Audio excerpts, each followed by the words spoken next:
BSc agriculture చేసిన వాళ్ళు, agriculture side ఉన్న వాళ్ళే దీంట్లోకి రావడం బెస్ట్ అంటారా? సో అగ్రి బిజినెస్ మేనేజ్మెంట్ అనేటువంటిది ఒక కోర్సు. వాళ్ళకి టెక్నికల్ బ్యాక్గ్రౌండ్ ఉంది, అలాగే మార్కెటింగ్, సేల్స్, తర్వాత ఈ కామర్స్ అంటున్నాం. టెక్నాలజీ చాలా మంది అగ్రికల్చర్ తెలియదు. ఆ టెక్నాలజీని స్టూడెంట్స్కి టీచ్ చేస్తాం. ఎన్ని రకాల కోర్సులు ఉన్నాయి సార్ ఇట్లా? అక్కడ 14 స్పెషలైజేషన్స్ ఉన్నాయి. మార్కెటింగ్ ఉంది, ఫైనాన్స్ ఉంది, బయో బిజినెస్ అని ఉంది, అదొక కొత్త కోర్సు. హెల్త్ కేర్ మేనేజ్మెంట్ ఉంది, అట్లాగే ఫార్మాస్యూటికల్ మేనేజ్మెంట్ అని కూడా ఉంది. సో సినర్జీ స్కూల్ ఆఫ్ బిజినెస్లో బ్రతకడం నేర్పిస్తాం మొట్టమొదట. అందుకు ఇండస్ట్రీలో ఏదైతే ప్రాక్టికల్గా జరుగుతుందో ఆ ఇండస్ట్రీలో అవసరమైంది మేము టీచ్ చేస్తాం. ఇది ఎన్ని ఇయర్స్ ఆఫ్ కోర్స్ ఏంటి అది? ఇది 2 years కోర్స్ అమ్మా. ఇది approved by AICTE, All India Council for Technical Education, ministry of HR, central government recognised college. అందుకని బీబీఏ, బీకామ్ ఆనర్స్, తర్వాత ఇప్పుడు బీసీఏ, ఈ 4 కోర్సులే రన్ చేస్తాం మేము అక్కడ. ఇండస్ట్రీ ఎక్స్పర్ట్స్ మా దగ్గర వచ్చి పాఠం చెప్తారు కాబట్టి ఇండస్ట్రీలో ఏం జరుగుతుందో అదే టీచ్ చేస్తాం. సమ్మర్ ఇంటర్న్షిప్ 3 నెలలు చేయిస్తాం ఇండస్ట్రీలో. ఫ్యాకల్టీ అందరూ ఇండస్ట్రీ నుంచే వచ్చి చెప్తారు. మళ్ళీ ఫస్ట్ సెమిస్టర్లో ఒక ఇంటర్న్షిప్ చేయిస్తాము, తర్వాత 3rd సెమిస్టర్ అవగానే ప్లేస్ చేస్తాము. 4th సెమిస్టర్లో మొత్తము సాటర్డే సండే మాత్రమే క్లాసులు ఉంటాయి వాళ్ళకి. మిగతా రోజుల్లో వాళ్ళు ఉద్యోగం చేసుకుంటారు. అంటే 6 months బిఫోరే ప్లేస్ చేస్తాం. సో నార్మల్ డిగ్రీ చేసిన వాళ్ళు చేయొచ్చా మరి ఈ కోర్సు? యూజువల్గా లైఫ్ సైన్సెస్ చేసిన వాళ్ళు, అగ్రి బిఎస్ చేసిన వాళ్ళని మేము ప్రిఫర్ చేస్తాం ఈ కోర్స్కి. జాబ్స్ పరంగా వాళ్ళకి అంటే శాలరీస్ కానీ ఎర్లీ స్టేజ్లో వాళ్ళకి ఎట్లా ఉంటుంది? జాబ్ దొరకదు అన్న ఆలోచన లేదు. జాబులు 3-4 వస్తాయి, కానీ ఏ జాబ్ జాయిన్ అవుతారో మాకు తెలియదు. అది మీరు నిర్ణయం చేసుకోండి. ఏదో ట్రిపుల్ స్పెషలైజేషన్ కోర్స్ ఏదో మీరు ఇస్తున్నారు. Welcome to I dream. నేను ఉదయశ్రీ. ప్రెజెంట్ మనతో పాటు స్టూడియోలో నార్ల రామకృష్ణారెడ్డి గారు ఉన్నారు. ఆయన సినర్జీ స్కూల్ ఆఫ్ బిజినెస్ వ్యవస్థాపకుడు, డైరెక్టర్ అండ్ చైర్మన్. విదేశాల్లో ఉన్నత విద్యను అభ్యసించి ఎన్నో అంతర్జాతీయ యూనివర్సిటీల్లో ఆయన సేవలు అందించి, ప్రముఖ విద్యా సంస్థల్లో కూడా సేవలు అందించి, స్టూడెంట్కి కేవలం ఇదొక బిజినెస్ లాగా కాకుండా క్వాలిటీ ఎడ్యుకేషన్ ఇవ్వాలి అన్న ఉద్దేశంతో 2008లో ఈ సినర్జీ స్కూల్ ఆఫ్ బిజినెస్ని స్టార్ట్ చేశారు. దీని ముఖ్య ఉద్దేశం ఏంటి, అసలు ఇది ఎక్కడ ఉంది, దీని ప్రత్యేకతలు ఏంటి, ఆయన్ని అడిగి తెలుసుకుందాం. నమస్తే sir, welcome to our studio. Thank you so much. మీలాంటి వ్యక్తులను కలవడం చాలా చాలా సంతోషం. నాకు కూడా మహద్భాగ్యంగా ఉంది. మాకు తెలుసు ఈ సినర్జీ స్కూల్ ఆఫ్ బిజినెస్ మీరు 2008లో స్టార్ట్ చేసినప్పుడు ఒక మోటోతో మీరు దీన్ని స్టార్ట్ చేశారు. స్టూడెంట్స్కి ఒక మంచి క్వాలిటీ ఎడ్యుకేషన్ ఇవ్వాలి, దట్ టు ఇన్ అగ్రికల్చర్లో. సో ఏంటి ఈ థాట్ మీకు ఎందుకు వచ్చింది? అంటే అప్పటి వరకు ఈ అగ్రికల్చర్కి సంబంధించి ఎలా ఉండింది ఎడ్యుకేషన్? కానీ విద్యార్థి దశ నుంచి కూడా నాకు విద్య మీదనే ఇంట్రెస్ట్. ఎందుకంటే మా నాన్నగారు టీచర్ అవ్వడం చేత నాకు టీచింగ్ తప్ప వేరే ఇంకా ఏమి చేయలేను అని అనిపించింది. అందుకే నేను టీచర్ని అయ్యాను ఫస్ట్. ఆ తర్వాత కొంతకాలానికి నేను టీచింగ్ చేస్తూ ఉన్నప్పుడు ఇక అనుభవాన్ని గడించే కొద్దీ ఏదైనా ఒక విద్యా సంస్థను నెలకొల్పాలన్న ఒక పట్టుదల ఉండేది. మా నాన్నగారికి స్కూల్ పెట్టాలని ఉండేది. కాకపోతే నేను బిజినెస్ స్కూల్ పెట్టి ఇది చేస్తున్నాను ఇప్పుడు. అది ఒకటి మోటివ్. టీచర్స్ ఫ్యామిలీ నుంచి రావటం వల్ల అది ఫస్ట్ ప్రైమరీ మోటివ్ అదే ఉంది కాబట్టి అది చేయగలిగాను నేను. అంటే ఎవరైనా ఒక ఎంటర్‌ప్రెన్యూర్ అవ్వాలి అని అనుకుంటే తనకున్న స్కిల్ను బట్టే చేయగలుగుతారు. కొత్త రంగంలోకి వెళ్ళి చేతులు కాల్చుకోవడము అది మంచి పద్ధతి కాదు. కాబట్టి మీకున్న డొమైన్ ఎక్స్పర్టైజ్ ఏమిటి అంటే నేను టీచింగ్ అనే చేస్తున్నాను, విద్యా సంస్థలు నడుపుతున్నాను. అనేక అంటే హైదరాబాద్లో కానీ విదేశాల్లో కానీ నేను డైరెక్టర్గా పనిచేశాను కొన్ని యూనివర్సిటీస్కి. ఇక్కడ కూడా ప్రముఖమైన విద్యా సంస్థల్లో డైరెక్టర్గా పనిచేశాను కాబట్టి నాకు స్టూడెంట్స్ మేనేజ్ చేయడం వచ్చు. టీచింగ్ ఒకటి నా కోర్ కాబట్టి టీచింగ్. కాబట్టి నాకు ఉన్నటువంటి స్కిల్ను నెక్స్ట్ లెవెల్కి తీసుకెళ్ళడం అంటే విద్యా సంస్థ నెలకొనడం. అట్లా నేను ఎడ్యుప్రెన్యూర్ అయ్యాను. మొట్టమొదట ఏమిటంటే విద్యా విధానంలో అనూహ్యమైనటువంటి మార్పులు వస్తున్నాయి. ఈ విద్యా సంస్థలు ఈ మార్పులకు అనుగుణంగా మారటం లేదు. ఇప్పుడు నేను పరాయి ప్రదేశంలో అంటే వేరొక చోట ఉన్నప్పుడు కాలేజ్ ఓనర్స్ కానీ వాళ్ళని కన్విన్స్ చేయటము, అది వాళ్ళు నాకు లక్కీగా చాలామంది మంచి వాళ్ళే దొరికారు. కాకపోతే మనం ఏదైతే అనుకుంటామో ఒక విద్యా సంస్థకి ప్రిన్సిపల్గానో డైరెక్టర్గానో ఉన్నప్పుడు అది అన్ని చోట్ల సాధ్యం కాదు. అందుకని నేనే ముందుకు వచ్చేసి ఒక సంస్థను పెట్టుకున్నట్టయితే నాకున్న ఆలోచనలు నేను ఇంప్లిమెంట్ చేయగలుగుతానన్న ఒక ఆలోచనతో నేను విద్యా సంస్థ పెట్టాను. మీరు కూడా అంటే బయట విదేశాలలో చదువుకొని వచ్చారు అండ్ మంచి మంచి యూనివర్సిటీలో కూడా వర్క్ చేశారు. సో అలాంటప్పుడు బయట ఒకసారి చదివాక చూశాక ఎందుకు నాకు ఈ కష్టం, మంచి బిజినెస్ స్టార్ట్ చేసుకుంటాను నేను కూడా అని చాలామంది విదేశాల్లో సెటిల్ అయిన వాళ్ళే ఉన్నారు. కానీ మీరు మాతృదేశానికి వచ్చి తిరిగి మన వాళ్ళకి ఒకటి నేర్పించాలి, దీంట్లో అగ్రికల్చర్లో మన వాళ్ళు కూడా ముందుండాలి అని మీరు ఈ synergy school of business school start చేశారు కదా. సో ఎందుకు అనిపించింది అట్లా మీకు అని? అంటే ఇప్పుడు విదేశాల్లో నేను అనేక దేశాల్లో ప్రొఫెసర్‌గా పనిచేశాను. అక్కడ ఉన్నటువంటి విద్యార్థులు మనము చేస్తున్నటువంటి సేవకి ప్రతిఫలం గూడా ఆశిస్తాం మనం. హ్మ్. అంటే డబ్బు పరంగానే కాకుండా ఇప్పుడు నేను ఒక మంచి విద్యార్థికి పాఠం చెప్పి, అతన్ని ఒక ఉన్నత స్థానంలో మనం చూసినప్పుడు కలిగేటువంటి అనుభవం అది వేరే ఉంటుంది. ఇప్పుడు నేను ఒక 14 దేశాల స్టూడెంట్స్‌కి పాఠాలు చెప్పాను. హ్మ్. ఆ క్రాస్ కల్చరల్ క్లాస్‌లో మెరుగ్గా ఉన్నది ఎవరు అంటే మళ్ళా ఇండియన్ స్టూడెంట్సే ఉంటారు. హ్మ్. ఓకే. అక్కడ మన పిల్లలకు మనం 10థ్ క్లాస్‌లో చెప్తే పిల్లలు ఈజీగా ఎంత అర్థం చేసుకుంటారో, అక్కడ ఉండేటువంటి మాస్టర్స్ స్టూడెంట్స్ కూడా అంత అర్థం చేసుకోలేరు. ఓకే. నేనక్కడ మాస్టర్స్ క్లాస్ చేస్తున్నప్పుడు నేను 10థ్ క్లాస్ స్థాయికి దిగి పాఠం చెప్పాల్సొస్తుంది. ఓకే. మన విద్యార్థులు చాలా మెరుగ్గా ఉన్నారు. హ్మ్. మన ఇండియన్ స్టూడెంట్స్ కూడా కొంతమంది ఉండేవాళ్ళు. ఓకే. ఆ క్లియర్ డిఫరెన్స్ నాకు కనపడేది. హ్మ్. నేనిక్కడికి ఎందుకొచ్చాను, నేనేదో అభివృద్ధి చెందుదామని వచ్చాను. కానీ నాకున్న నాలెడ్జ్‌ని తగ్గించుకొని 10థ్ క్లాస్ లెవెల్‌లో పాఠం చెప్పాల్సొస్తుంది ఇక్కడ అనే హ్మ్. ఒక బాధ కూడా నాకనిపించింది. హ్మ్. అసలు బంగారు గాని నా దేశంలో ఉంటే నేనిక్కడికొచ్చి వీళ్ళకి చెప్పడం ఏంటి? ఈ మొద్దు బుర్రని నేను సానపెట్టడం ఏమిటి అని హ్మ్. ఒక దశలో ఎందుకో అనిపించింది. హ్మ్. ఆ దశలో ఇక నేను go back to my country అని నాకున్నటువంటి పర్మనెంట్ రెసిడెన్సీ అవన్నీ క్యాన్సిల్ చేసుకొని ఇండియా వచ్చేసాను. ఓకే. బంగారం అంతా మన దేశంలోనే ఉంది. ఆ! విద్యార్థులు చాలా సృజనాత్మకంగా ఉంటారు. హ్మ్. తెలివిపరులు మన పిల్లలు. కాకపోతే ఏందంటే మన విద్యా విధానం బాగాలేదు. హ్మ్. మైండు తర్వాత వాళ్ళకు గ్రాస్పింగు, ఆ ఇంటెలెక్చువల్ క్యాలిబరు అది చాలా ఎక్కువగా ఉంటది మన విద్యార్థుల్లో. హ్మ్.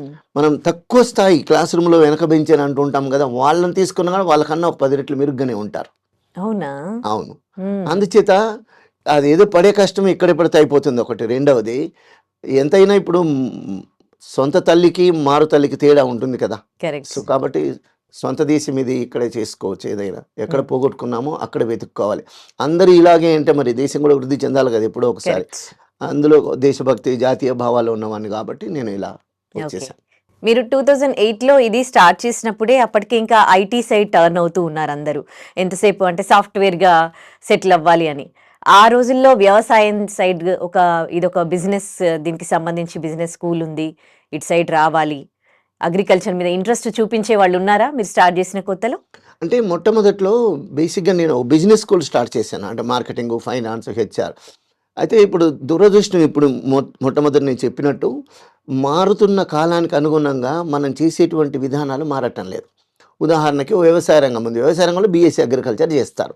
ఆ తర్వాత వ్యవసాయం ఎప్పుడు కూడా మనం సెల్ఫ్ సఫిషియన్సీ అని తర్వాత సస్టెనెన్స్ అంటాం. సస్టైనబుల్ అగ్రికల్చర్ అని అంటున్నాం. ఇప్పుడు గూడా హ్మ్. అంటున్నాము. అప్పుడు ఆ సబ్సిస్టెన్స్ కోసం మాత్రమే మనం వ్యవసాయం చేసేవాళ్ళం. అంటే మనకు ఆహారం కావాలి కడుపు కోసం. కాబట్టి మనం పండించుకుంటున్నాం. కానీ హ్మ్. ఇప్పుడు పరిస్థితి అది కాదు గదా! రానున్న కాలంలో మార్పులొచ్చాయి. దాని ద్వారా ఏమిటంటే మనకే కాకుండా సర్ప్లస్ కూడా క్రియేట్ చేయాల. హ్మ్. Subsistence agriculture to surplus agriculture అనేటువంటి కాన్సెప్ట్ వచ్చింది. అంటే మన దేశానికి అవసరమైన పౌరులకే కాకుండా 1950 ప్రాంతంలో మనం ఇతర దేశాల నుంచి ఆహ్, ఆహార ఉత్పత్తులు కూడా మనం దిగుమతి చేసుకున్నాం. హ్మ్. ఇప్పుడు మనము గ్రీన్ రెవల్యూషన్ వల్ల హ్మ్. అభివృద్ధి చెందింది. మనకు వ్యవసాయానికి అవసరమైన భూమి ఉంది మన దగ్గర. మైండ్ సెట్ బాగా ఉన్నటువంటి రైతులున్నారు, తెలివివంతులు ఉన్నారు పిల్లలు. హ్మ్. వీళ్ళని అయితే మనకు ఉన్నటువంటి ఈ మేనేజ్‌మెంట్‌ను ఎంతసేపు ఇండస్ట్రియల్ రెవల్యూషన్, ఇండస్ట్రియల్ గ్రోత్‌కు కాకుండా వ్యవసాయాన్ని కూడా ఒక పరిశ్రమగా ఎందుకు చేయకూడదు? అన్న హ్మ్. ఉద్దేశ్యంతో నేను అగ్రి బిజినెస్ అనేటువంటి ఒక కోర్స్ స్టార్ట్ చేశాను. హ్మ్. మొట్టమొదట్లో ఈ కోర్స్ గురించి చెప్పడానికి వాళ్ళని కన్విన్స్ చేయటానికే హ్మ్. చాలా టైం పట్టేది నాకు. హ్మ్. ఇప్పుడు ఆ ప్రాబ్లమ్ లేదు. ఎందుకంటే స్టూడెంట్స్‌కి అర్థమవుతుంది. హ్మ్. ఇప్పుడు వ్యవసాయాన్ని కూడా అంటే వాణిజ్యపరంగా ఎందుకు చూడకూడదు? వ్యవసాయం కూడా లాభసాటిగా ఎందుకు చేయకూడదు? హ్మ్. వ్యవసాయం దండగ అనేటువంటి దాని నుంచి వ్యవసాయం పండగ అనేటువంటి స్థాయికి కూడా మనం తీసుకొచ్చాము ఇప్పుడు. హ్మ్. సో, అందుచేత ప్రభుత్వాలు కోఆపరేట్ చేస్తున్నాయి. వ్యవసాయానికి అత్యంత అంటే ఈ ఇంపార్టెన్స్ పెరిగింది. ఈ వ్యవసాయాన్ని కూడా ఇంకొక లెవెల్‌కి తీసుకెళ్ళాలి. ఇప్పుడు మనం వ్యవసాయ ఉత్పత్తులను ఎంతసేపు ఇతర దేశాలకు ఎగుమతి చేస్తున్నాం. హ్మ్. ఇప్పుడు నెక్స్ట్ వచ్చేది ఏమిటంటే వ్యవసాయ ఉత్పత్తులను మనం ఇతర దేశాలకు ఎగుమతి చేసి తక్కువ అంటే లాభాలు ఆర్జించడం కన్నా దాన్ని ప్రాసెసింగ్ చేయాలి. ఇప్పుడు మామిడి హ్మ్. పండ్లు ఇతర దేశాలకు ఎగుమతి చేయకుండా మామిడి పళ్ళని మన మామిడి పండ్ల రసం తీసి ఇక్కడ హ్మ్. దాన్ని జ్యూస్‌గా చేసి వేరే దేశాలకు అమ్మడము. ఇలాంటివి చేయడం వల్ల ఏంటంటే మనకు 5 రెట్లో, 6 రెట్లో ఎక్కువ లాభం వచ్చే అవకాశం ఉంటుంది. ఆ హ్మ్. మేరకు మన పరిశ్రమలు వృద్ధి చెందుతాయి.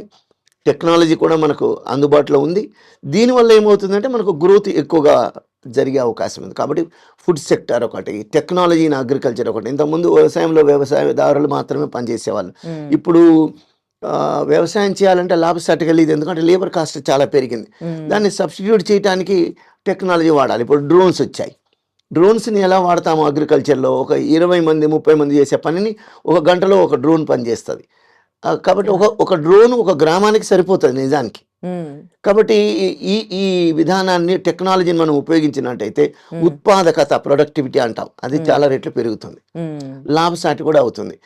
కొరత ఉంది, లేబర్ కొరత ఉంది కదా ఇప్పుడు, ఆ కొరత కూడా తీరిపోతుంది. కాబట్టి ప్రతిదానికి ఒక సొల్యూషన్ వచ్చింది. అంటే ముందు తరంలో 1960s ప్రాంతంలో అయితే మనం ఎద్దులను పెట్టి మూట కట్టి నీళ్లు బయటకు తోడేవాళ్ళం బావిలో నుంచి.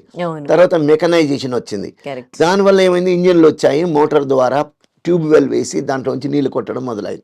వ్యవసాయం ఎప్పుడైతే 6 నెలలు మాత్రమే పంట ఉండేది, ఇప్పుడు 365 రోజులు, అంటే 6 గాలం అంటాం. 6 గాలం అంటే 6 సీజన్లు అని అర్థం. సో 6 గాలం కష్టపడి పండిస్తున్నాం అంటున్నాడు రైతు.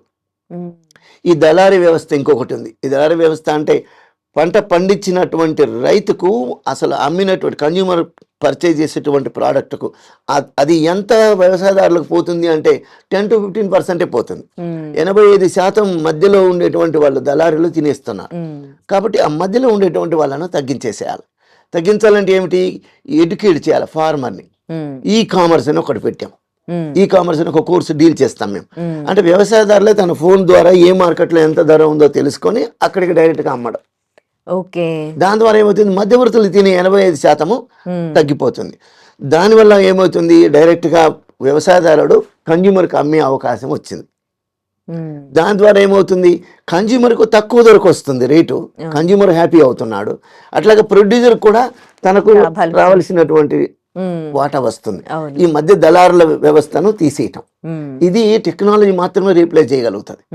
అందుచేత ఇప్పుడు మనం పాలు కూడా డైరెక్ట్గా ఫార్మర్స్ నుంచే కొంటున్నాం, టెక్నాలజీ ఆన్లైన్లో పెడుతున్నాం, మన ఇంటికి వచ్చేస్తున్నాయి. దీనివల్ల ఏమవుతుంది అంటే ఇరు వర్గాలు లాభసాటిగా ఉన్నారు. ఇట్లా వ్యవసాయాన్ని మనం నెక్స్ట్ లెవెల్కి తీసుకెళ్ళాలి. నేను ఆస్ట్రేలియన్ యూనివర్సిటీలో టీచ్ చేశాను. నేను కేన్స్ అని ఒక ప్రదేశాన్ని అప్పుడు విజిట్ చేశాను. నేను అక్కడ జేమ్స్ కుక్ యూనివర్సిటీలో నేను ప్రొఫెసర్గా పనిచేస్తున్నాను. వాళ్ళ వ్యవసాయం చూశాను నేను. ఒకరు లేదా ఇద్దరు లేబర్స్ ఉంటారు, మ్యాక్సిమం 3 ఉంటారు. వాళ్ళకి మొత్తం కూడా టెక్నాలజీ ఉంటుంది.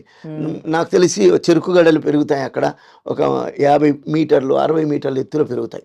అక్కడ వర్షానికే పెరుగుతుంది. తర్వాత మిషన్లు వచ్చి కట్ చేస్తాయి. తర్వాత రైల్వే ట్రాక్ ఉంటుంది పొలంలోకి, అది కట్ చేసి తీసుకెళ్తుంది, వాళ్ళకు అకౌంట్లో డబ్బులు పడిపోతాయి. కాబట్టి వ్యవసాయం లేబర్ ఇంటెన్సివ్ నుంచి టెక్నాలజికల్ ఇంటెన్సివ్ వరకు, క్యాపిటల్ ఇంటెన్సివ్ అంటాం దాన్ని. ఒకసారి పెట్టుబడి ఎక్కువ అవ్వచ్చు కాక, అయితే ఒక్కొక్కరు 1000 ఎకరాలు చేయగలుగుతారు, 2000 ఎకరాలు చేయగలుగుతారు. వాళ్ళకు దేశంలో ఉన్నటువంటి భూమి కూడా చాలా ఎక్కువ, మన దేశం కన్నా 4 రెట్లు పెద్దది అది. కానీ పాపులేషన్ చూసినట్టయితే మన పంజాబ్ రాష్ట్రం అంత పాపులేషనే ఉంటుంది, తక్కువ పాపులేషన్. కాబట్టి ఒక్కొక్కరు 2000 ఎకరాలు 3000 ఎకరాలు చేస్తారు. అక్కడ ఒక చిన్న కంచె వేసుకుంటారు, దాంట్లో ఒక 1000 ఆవులు ఉంటాయి, గేదెలు ఉంటాయి, తర్వాత మేకలు, ఈ పశు సంపద అంతా పెరుగుతుంది.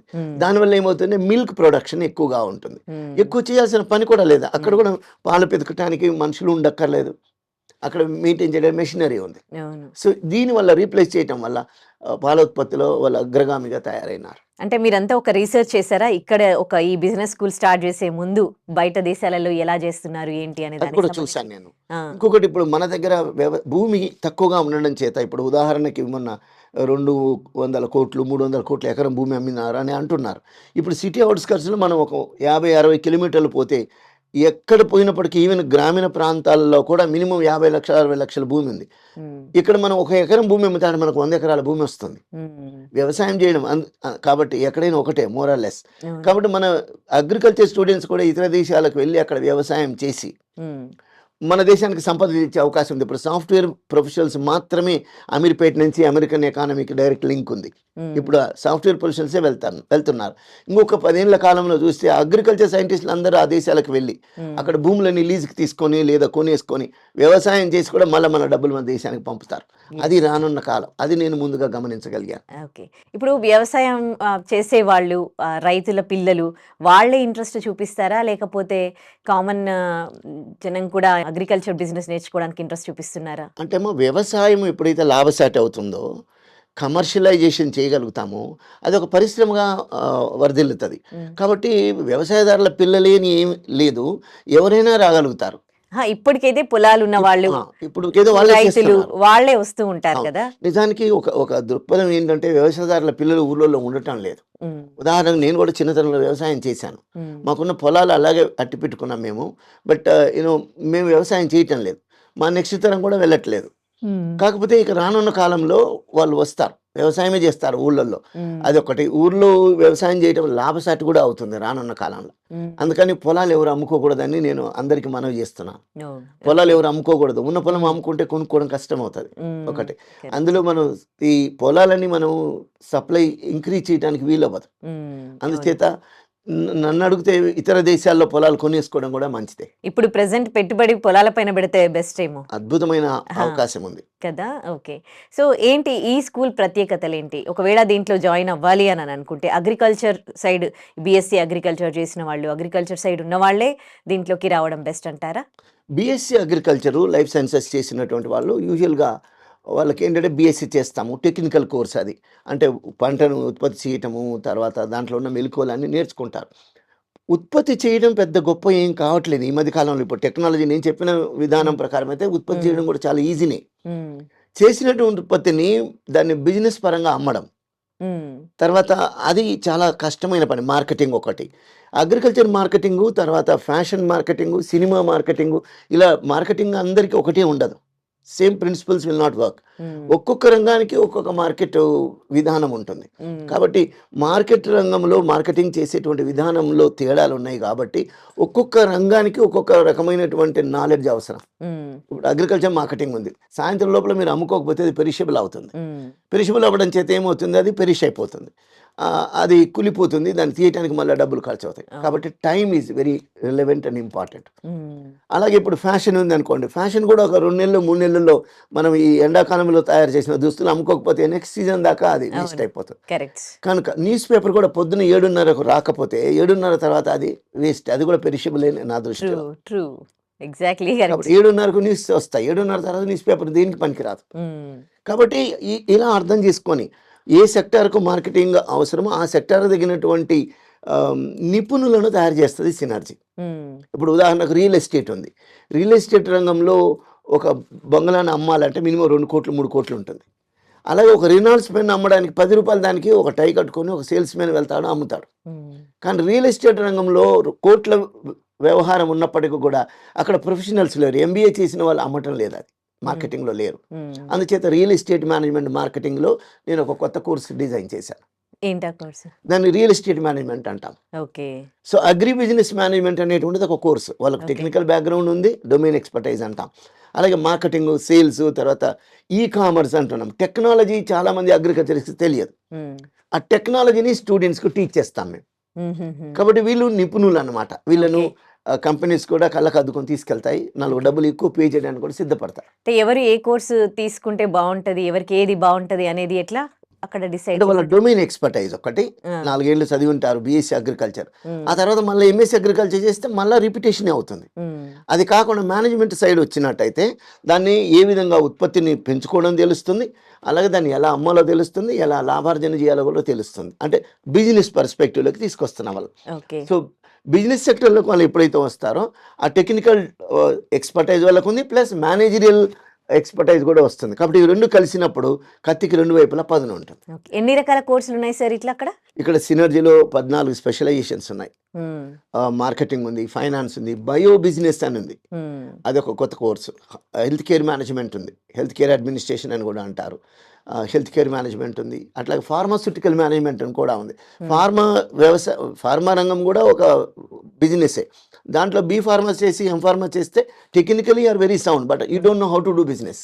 ఇఫ్ నేను గొప్ప డాక్టర్ని అయితే ఒక 100 మందికి ట్రీట్ చేయగలుగుతాను లేదా చూడగలుగుతాను రోజుకి.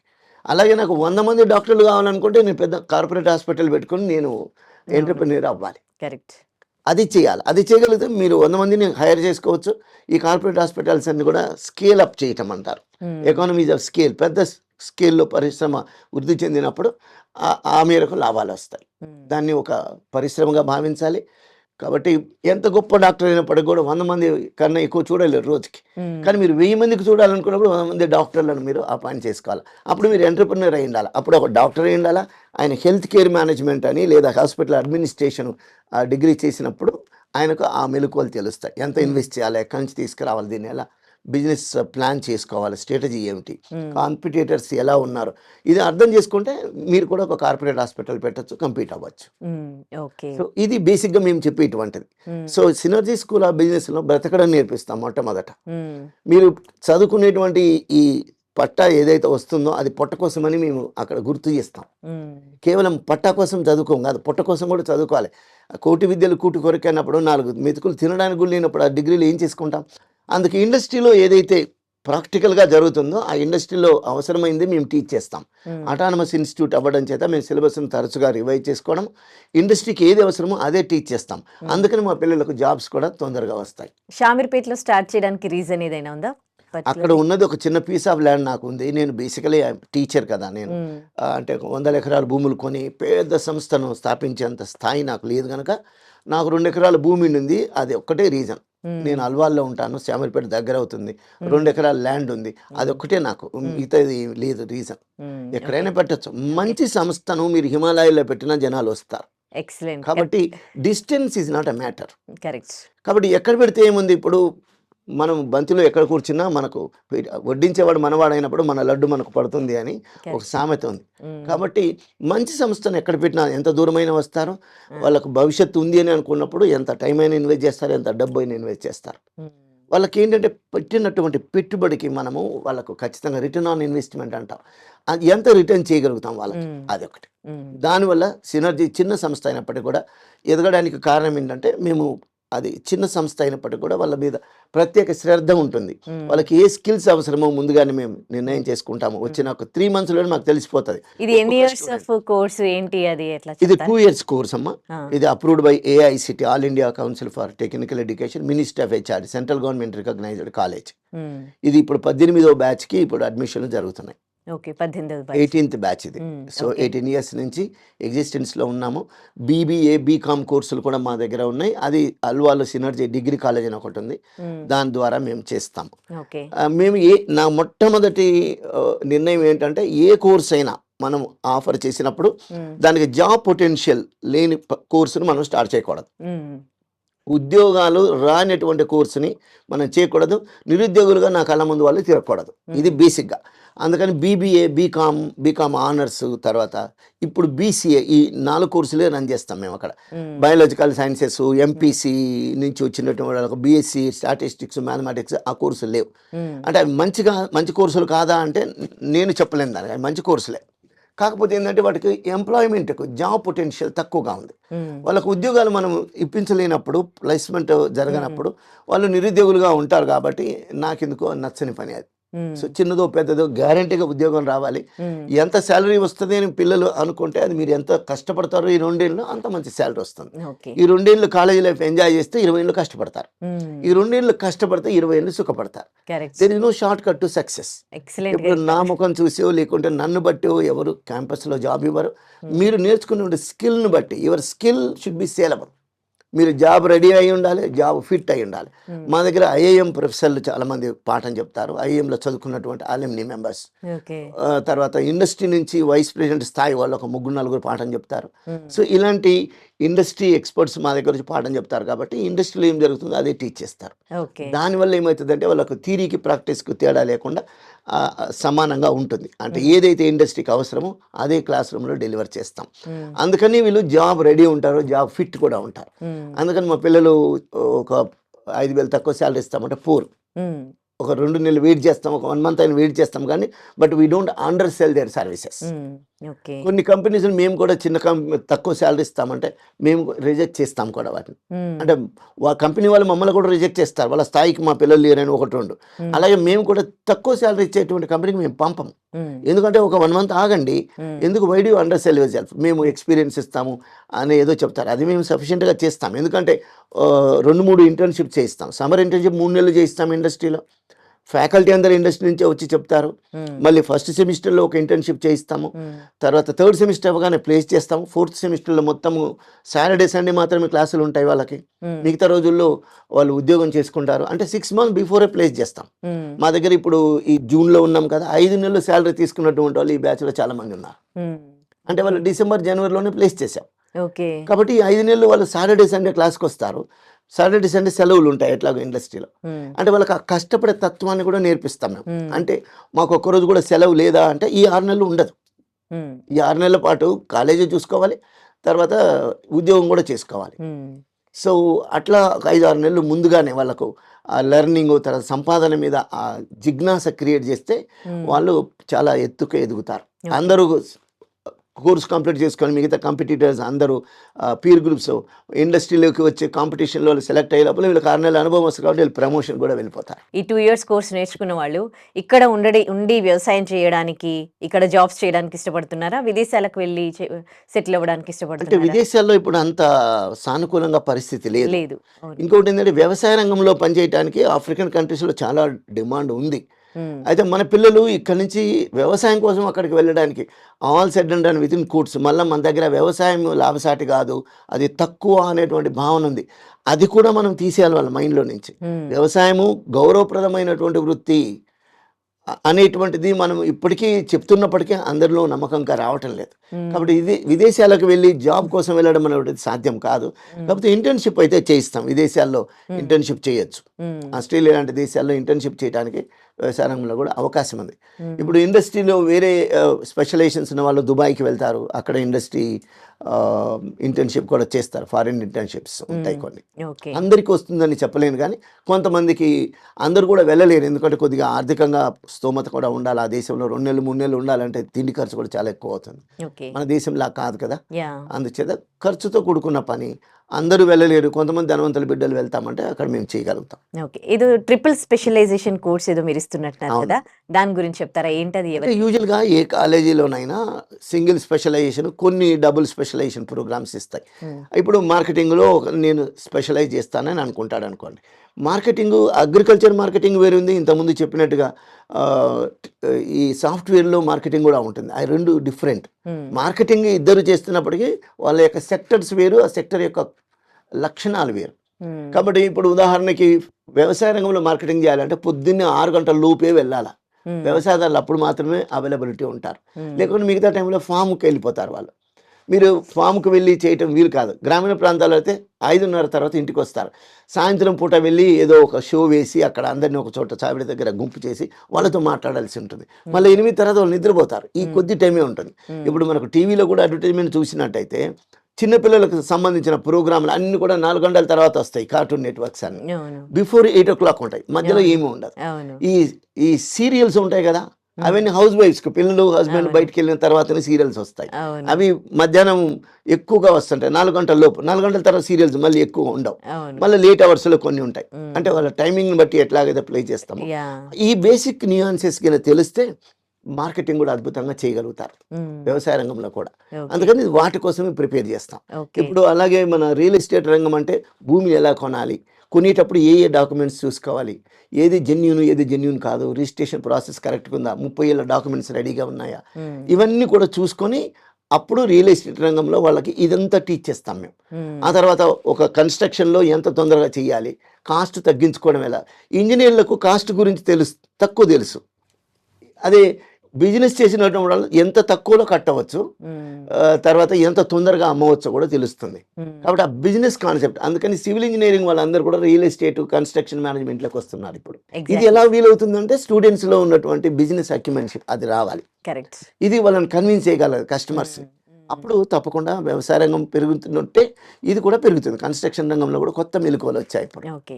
సరే, ఇది బిజినెస్ స్కూల్లో కోర్స్ అయిపోయాక, మొత్తం 2 years కోర్స్ అయిపోయాక జాబ్స్ పరంగా వాళ్ళకి అంటే శాలరీస్ కానీ ఎర్లీ స్టేజ్లో వాళ్ళకి ఎట్లా ఉంటుంది? అండ్ ఇప్పుడు ఏఐ టెక్నాలజీ వచ్చింది, డాటా వచ్చింది, ఇవన్నీ కూడా వ్యవసాయంలో ఏ విధంగా వాడుతూ ఉన్నారు? ఇప్పుడు వ్యవసాయ రంగంలో బిజినెస్ స్కూల్కి వచ్చి agri business, food and agri business అంటాం ఈ కోర్సుని. దానికి వచ్చేటువంటి వాళ్ళు, నేను ఎంఎస్సీ చదివితే నాకు ఎంత జీతం వస్తుంది, ఆల్టర్నేటివ్గా ఉన్నటువంటి కోర్సు ఇది. నేను ఎంబీఏ చేసి agri business food and agri business management నాకు ఎంత జీతం వస్తుంది, అది చేసుకోగలుగుతారు ఒకటి. రెండవది ఈ ఈ జాబ్స్ చాలా తక్కువగా ఉంటాయి ఎంఎస్ చేసినటువంటి వాళ్ళకి. సీడ్ అని ఒకటి, తర్వాత ఎక్స్పోర్ట్స్ ఇంపోర్ట్స్ వీటిలో క్వాలిటీ ఆ ఏరియాలో ఉంటాయి. కానీ ఇక్కడ బిజినెస్లోకి వచ్చేటప్పటికి వాళ్ళు జనరల్ మేనేజర్ అవుతారు, సీనియర్ మేనేజర్లు అవుతారు, తర్వాత వైస్ ప్రెసిడెంట్లు అవుతారు. ఈ బిజినెస్ ఉదాహరణకి మా దగ్గర ఇనిషియల్గా ఎవరైనా కాలేజీలో నుంచి వచ్చిన తర్వాత వాళ్ళు ట్రైనీగా జాయిన్ అవుతారు, లేదా అసిస్టెంట్ మేనేజర్గా జాయిన్ అవుతారు. Depends on the size of the company. ఉదాహరణకు మా దగ్గర ఐటీసీ కంపెనీ వాళ్ళు తీసుకుంటారు మా పిల్లల్ని. అది పెద్ద కంపెనీ, మల్టీనేషనల్ కంపెనీ. యూపీఎల్ అని ఒక కంపెనీ ఉంది, వాళ్ళు తీసుకుంటారు. వాళ్ళు ఏంటంటే వాళ్ళ స్థాయిని బట్టి తీసుకుంటారు. ఆ తర్వాత మనల్ని ఎక్కడ ప్లేస్ చేస్తారు అనేటువంటిది కూడా మనకున్న నాలెడ్జ్ని బట్టి. It depends on knowledge. ఈ రెండేళ్లలో మనం ఎంత కష్టపడతాము, పాత బ్యాక్గ్రౌండ్ ఎలా ఉంది, అతనికి డిగ్రీ చేసేటప్పుడు ఎంత, వాళ్ళ పర్సంటేజ్ ఏమిటి, వాళ్ళ లెర్నింగ్ ఎబిలిటీ ఎంత ఉంది, ఇవన్నీ కూడా చూస్తారు. కేవలం మార్కులు ఒక్కటే ఇంపార్టెంట్ కాదు, కానీ అన్నిటికీ మించి ఏంటంటే యాటిట్యూడ్, అది చాలా ఇంపార్టెంట్ రోల్ ప్లే చేస్తుంది. ఇప్పుడు ఏ పని ఇచ్చినా నేను చేసుకొని వస్తాను అనేటువంటి భావనను మనం క్రియేట్ చేయగలిగితే 5 నిమిషాల్లో మీకు జాబ్ వచ్చినట్టు. కంపెనీలో కూడా ఒక 3 months 4 months మిమ్మల్ని డేగా కల్లేసి చూస్తారు. ఆ 3 monthsలో మీరు సాధించే సక్సెస్ ఏదైతే ఉందో, అంటే యాక్సెప్టబిలిటీ అంటాం. మీరు గొప్ప గొప్ప వచ్చేసి కంపెనీలో 100 కోట్లు ఇమీడియట్గా జనరేట్ చేస్తారని వాళ్ళు కూడా ఆశపడరు. చెప్తే విల్లింగ్గా ఉన్నారా నేర్చుకోవడానికి, క్వాలిటీ ఉన్నట్టు వాళ్ళని తీసుకుంటారు, వాళ్ళు ట్రైన్ చేసుకుంటారు. శాలరీస్ అంటారా, ఒక 7 lakhs 8 lakhs ప్యాకేజీలో వస్తాయి. అంటే ఇనిషియల్గా శాలరీ కన్నా ఉద్యోగం ఇస్తున్న వాళ్ళు మీరు ఎవరో తెలియదు కాబట్టి ముందు వర్క్ చేయండి. 3 months తర్వాత వాళ్ళ మీ శ్రమ ఎంతో వాళ్ళకు తెలుస్తుంది. 3 monthsలో మీ యొక్క క్వాలిటీస్ కూడా వాళ్ళు అబ్జర్వ్ చేయగలుగుతారు. మీరు గొప్పగా 10 లక్షల శాలరీ వాళ్ళు 7 లక్షలకి ఉన్నారనుకుంటే ఖచ్చితంగా వాళ్ళు మీకు శాలరీ పెంచుతారు. లేదనుకుంటే మీ కాంపిటీటర్స్ కూడా అబ్జర్వ్ చేస్తారు కాబట్టి వాళ్ళు పోస్ట్ చేస్తారు, మిమ్మల్ని తీసుకెళ్తారు. కాబట్టి మనము ఎప్పుడు కూడా నవ్వుతూనే ఉండాలి. ఎప్పుడో ఒకసారి ఎవరో ఒకరు క్లిక్ చేస్తారు, మంచి ఫోటోనే పడుతుంది. So life is like a camera, keep smiling అని చెప్తుంటారు. Nice nice. So normal degree చేసిన వాళ్ళు చేయొచ్చా మరి ఈ కోర్సు? యూజువల్గా లైఫ్ సైన్సెస్ చేసిన వాళ్ళు, అగ్రి బిఎస్ చేసిన వాళ్ళని మేము ప్రిఫర్ చేస్తాం ఈ కోర్స్కి. ఎందుకంటే వాళ్ళకి డొమైన్ ఎక్స్పర్టైజ్ కూడా ఉండాలి, ఉన్నప్పుడు మాత్రమే ఇది చేయగలుగుతారు. ఫైనల్గా ఇటు రావాలి అని అనుకుంటున్న స్టూడెంట్స్కి సినర్జీ స్కూల్ ఆఫ్ బిజినెస్ గురించి ఏం చెప్తారు? సినర్జీ ఈజ్ ఏ ఒక సంసారపక్షమైన కాలేజ్, పోకడ ఉండదు. ఈ రెండేళ్ళు కష్టపడి చదువుకొని నా భవిష్యత్తును నేను ఎంచుకుంటాను అనుకున్న వాళ్ళు రావాలి. నాకు హంగామా కావాలి, స్విమ్మింగ్ పూల్ ఉందా, మీకు 100 ఎకరాల క్యాంపస్ ఉందా, ఫ్రీక్ అవుట్ చేయడానికి పెద్ద క్యాంటీన్ ఉందా, ఈ ఆలోచనలో ఉన్న వాళ్ళు సినర్జీకి రాక్కర్లేదు. సినర్జీకి రావాలంటే బాగుపడడానికి రావాలి. 100% జాబ్, నాకు గ్రోత్ ఉండాలి, ఈ కాలేజీతో నాకు ఒక 50 ఏళ్ళ అనుబంధం ఉండాలి, నేను ఎదగడానికి నాకు ఈ కాలేజీలో స్కోప్ ఉంది అని అనుకున్న వాళ్ళు రావాలి. మేము 100% వాళ్ళకు సహాయం చేస్తాము. జాబ్ దొరకదు అన్న ఆలోచన లేదు, జాబులు 3-4 వస్తాయి, కానీ ఏ జాబ్ జాయిన్ అవుతారో మాకు తెలియదు, అది మీరు నిర్ణయం చేసుకోవాలి. మేము ఈ పలానా కంపెనీల చైర్మన్ కూడా ఫోర్స్ చేయం. మీకు 4 ఆఫర్స్ లెటర్స్ వచ్చేంత వరకు మీకు ఓపెనింగ్ ఉంటుంది. 4 వచ్చిన తర్వాత 5th జాబ్కి మిమ్మల్ని పంపము, ఎందుకంటే మిగతా వాళ్ళు కూడా ఉంటారు కాబట్టి. 4 ఆఫర్స్ లెటర్స్ వచ్చినాక 5th ఆఫర్ లెటర్ ఆపుతాం, ఇంకా ఇంటర్వ్యూకి పెట్టాం. ఈ 4 నాకు ఇంట్రెస్ట్ లేదని ముందుగానే చెప్పేస్తే మళ్ళీ 5th కూడా అవ్వచ్చు. అట్లా మిగతా వాళ్ళకు కూడా అవకాశం రావాలి కాబట్టి ఈ విధంగా ప్లేస్మెంట్ ఉంటుంది. శాలరీ అంటారా, అది మనం ఎంత కష్టపడతామో అంత శాలరీ వస్తుంది. ఫ్యూచర్ కూడా అంతే ఉంటుంది. ఇది we will ensure that you will get into the bus. ఇది ఎంట్రీ టికెట్ మాత్రం. డిగ్రీ అనేటువంటిది ఒక ఎంట్రీ టికెట్. అక్కడ పోయిన తర్వాత మీకు చాలా పెద్ద స్కోప్ ఉంటుంది. మనం ఒక రూమ్లోకి గదిలోకి వస్తున్నప్పుడు ద్వారం ఉంటుంది, అది చాలా ఇరుకుగానే ఉంటుంది. లోపలికి వచ్చిన తర్వాత పెద్ద హాల్ ఉంటుంది. ఎంత ఎదుగుతాం అన్నది మీ అవకాశాన్ని బట్టి అంత పెద్ద హాల్ ఎంతైనా ఎదగవచ్చు. ఒక్కొక్కసారి ఎంత ఎదుగుతామంటే బయటికి వెళ్ళడానికి కూడా అవకాశం లేనంత ఎదుగుతాం, ఎందుకంటే డోర్ చిన్నది, మనం చాలా ఎదిగిపోతాం, అప్పుడు డోర్ పగలగొట్టాల్సి వస్తుంది. అంత ఎదిగేందుకు స్కోప్ ఉంటుంది ఏ కంపెనీలోనైనా. కాకపోతే మీరు ఎంత ఎదుగుతారు అనేటువంటిది మీ యాటిట్యూడ్ని బట్టి ఉంటుంది. ఇదే స్కూల్ కాదు, ఏదైనా అంతే, completely depend on the student calibre. అందుకే మేము చెప్తాం, classroom is not just 4 walls, we manufacture your future there అని చెప్తాను. అంటే మేము కూడా ఒక శిల్పిలాగా చెక్కడమే కదా అన్ని. కమ్యూనికేషన్ స్కిల్స్కు ఒక ప్రోగ్రామ్ ఉంటుంది, తర్వాత యాటిట్యూడ్ బిల్డింగ్ ఒకటి ఉంటుంది. ఏ విధంగా ఇప్పుడు యాంగర్ మేనేజ్మెంట్ ఉంటుంది, ప్రతి దానికి కోపం వస్తుంటుంది ఒక్కొక్కరికి. ఆ కోపాన్ని అడిగితే అమ్మకు తెలుస్తుంది, ఇంట్లో బయట బాగానే ఉండొచ్చు, కానీ అది ఎప్పుడో ఒకసారి స్పర్ట్ వచ్చేస్తుంది బయట. యాంగర్ మేనేజ్మెంట్ కూడా ఒక లెసన్ ఉంటుంది వాళ్ళకి. ఇది చాలా ఇంపార్టెంట్. బిహేవియర్ ఇష్యూస్ అన్ని కూడా మేము అడ్రస్ చేస్తాం. సో ఒక్కొక్కసారి మనం అంటే ఒక కౌన్సిలింగ్ టైప్ ఉంటుందా స్టూడెంట్ ని జాయిన్ చేసుకునే ముందు? తప్పకుండా ఉంటుంది. తప్పకుండా ఉంటుంది. జాయిన్ అయిన తర్వాత కూడా ఒక 6 మంత్స్ ఈ ప్రోగ్రామ్ అంతా నడుస్తున్నది. ఫస్ట్ 15 డేస్ క్లాసులు ఏం చెప్పాం. ఇండక్షన్ ప్రోగ్రామే ఉంటది. నిన్ను నువ్వు తెలుసుకోవాలి ముందు. సెల్ఫ్ అనాలిసిస్ అంటాం. కానీ ఇంతమంది స్టూడెంట్స్ ని ఒక టీచర్ తెలుసుకునేది ఎట్లా? అంటే ముందుగా విడగొడతాం కదా అందరినీ. 4, 5 ఒక్కొక్క ప్రొఫెసర్కి అటాచ్ చేస్తాం. ఓకే. సో వాళ్ళు మెంటార్గా ఉంటారు. కొన్నిసార్లు సీనియర్ స్టూడెంట్స్ కూడా మెంటార్గా ఉంటారు వీళ్ళకి. అంటే ఇది how important it is to give a counselling చాలా ఇన్ ఎవ్రీ ఇంపార్టెంట్ అమ్మా. ఎందుకంటే మనం ఏమిటి అన్నది ఎప్పుడు తెలుస్తుంది వాళ్ళకి, అవసరం వచ్చినప్పుడు కదా. కాబట్టి మనం ముందు షోకేస్ చేసుకోవాలి. తర్వాత ఈ క్వాలిటీ ఇప్పుడు ఏదైతే మనం నేర్చుకుంటున్నామో తెలివి, ఇది జ్ఞానము, మార్కులు, ఇవన్నీ ఎప్పటికి ఉపయోగపడవుగా. అవును. ఇప్పుడు జావా ఏదో బాగా ఎక్స్పర్ట్ ప్రోగ్రామర్ అనుకోండి, నెక్స్ట్ వర్షన్ వస్తే ఇతని మళ్ళీ అంతే జీరోనే కదా. కదా. కరెక్ట్. ఇప్పుడు మేమేం చేస్తామంటే లెర్నబిలిటీ అంటాం. అంటే ఏ కొత్తది వచ్చినా నేను లెర్నింగ్ చేయటానికి సిద్ధంగా ఉన్నాను అనేటువంటి ఒక దృక్పథాన్ని క్రియేట్ చేస్తాం మేము. You're always a learner. ఇది పోతే ఇంకొకటి వస్తుంది, దాన్ని నేర్చుకోవడానికి సిద్ధం. నాకు 4 రోజులే పడుతుంది కాబట్టి నాకు జాబ్ రాదని చింతే లేదు. ఈ యాటిట్యూడ్ బిల్డ్ చేస్తాము. కొంతమంది స్టూడెంట్స్ 2-3 ఇంటర్వ్యూలో సెలెక్ట్ కాకపోతే మేము పిలిచి అడిగితే, నా గురించి మీరు బాధపడక్కర్లేదు, నాకు ఏ జాబ్ అయినా వచ్చేస్తుంది, డోంట్ వరీ అని నాకే సమాధానం చెప్పి నన్నే ఓదార్చిన పిల్లలు చాలామంది ఉన్నారు. ఓకే. అది చాలా గొప్పగా ఫీల్ అవుతాను నేను. జాబ్ రాలేదని నాకు బాధ ఉంది, తల్లిదండ్రులకు బాధ ఉంది. ఆ పిల్లలు నన్ను అంటారు, నాకు జాబ్ రాదని మీరు ఎందుకు అనుకుంటారు, నాకు 10 జాబ్లు వస్తాయి, ఈ జాబ్ నాకు ఇష్టం లేదు, అంతే. ఆ అబ్బాయికి కాన్ఫిడెన్స్ వచ్చేసింది. బిల్డ్ చేస్తాం మేము. ఈత కొట్టడం నేర్పిస్తాం. అది సముద్రమా, బావినా, వాగునా, వంకనా, అది చెరువా, ఏదైనా ఈత కొట్టగలుగుతాడు. ఇందులో నిష్ణాతునిగా మనం తయారు చేసినప్పుడు అవసరాన్ని బట్టి తను మారతాడు. అంతే. కాబట్టి ఈ స్కిల్ డెవలప్మెంట్లో మేము 1% కూడా కాంప్రమైజ్ అవ్వం. This is what is the success of synergy. ఎంత గ్రేట్ అండి. అంటే ఈ సినర్జీ బిజినెస్ స్కూల్ గురించి ఒకటే తెలియలేదు. అసలు ఒక స్టూడెంట్ నిజంగా ఒక యూనివర్సిటీని ఎట్లా చూస్ చేసుకోవాలి, ఫస్ట్ తనని తాను ఏ విధంగా మౌల్డ్ చేసుకోవాలో అసలు మీరు ఎక్సలెంట్గా తెలియజేశారు. Thank you so much. Thank you అమ్మ. నమస్కారం.